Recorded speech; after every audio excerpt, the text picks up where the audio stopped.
इमरान साहब आप किधर पड़ गए? आप सोशल वर्क अच्छा भला कर रहे थे, आप सोशल वर्क पे लगे रहते, देखे ना कितना अच्छा आप काम कर रहे थे। सोशल वर्क तो मैं अपनी आखिरत के लिए करता हूँ, सोशल वर्क से तो मुल्क कभी तब्दील नहीं होता।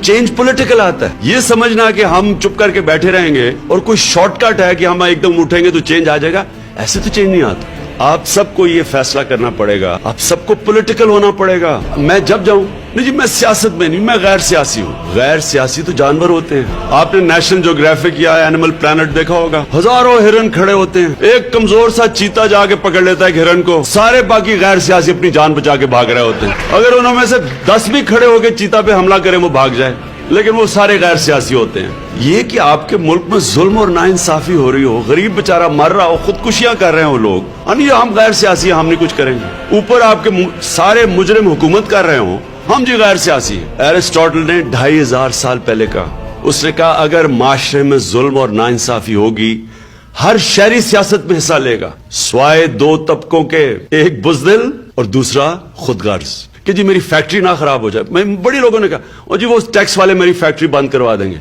वो जी मेरी कंसल्टेंसी खत्म हो जाएगी। खुदगर्ज और बुज़दिल, वो देखें जी वो अल्ताफ हुसैन है, वो जी वो चौधरी हैं, वो फलाने शरीफ हैं, वो जरदारी हैं। ये 2 चीजें हैं जो माशरे को गुलाम बनाती हैं। हमने अपने राइट्स हुकूक की जंग नहीं लड़ी, हम तमाशा देखते रहे कि इमरान साहब आप पॉलिटिक्स में क्यों हैं जी, अच्छा भला आप काम कर रहे थे। इमरान खान को तो पॉलिटिक्स की कोई जरूरत नहीं है। बाकी पॉलिटिशियंस की तरह मैंने तो कोई पॉलिटिक्स में कुछ जाके कोई करियर नहीं बनाना। बाकी पॉलिटिशियंस के तो आप पहले असासे देख लें, पॉलिटिक्स से पहले ये क्या थे और बाद में क्या थे। अगर अपने मुल्क को बचाना है तो उसकी जान लड़नी है। आप अगर हम नहीं करेंगे कौन करेगा? क्या यही बारियां लेते रहेंगे? वो एक जाएगा दूसरा आ जाएगा, वो जाएगा वो वापस आ जाएगा।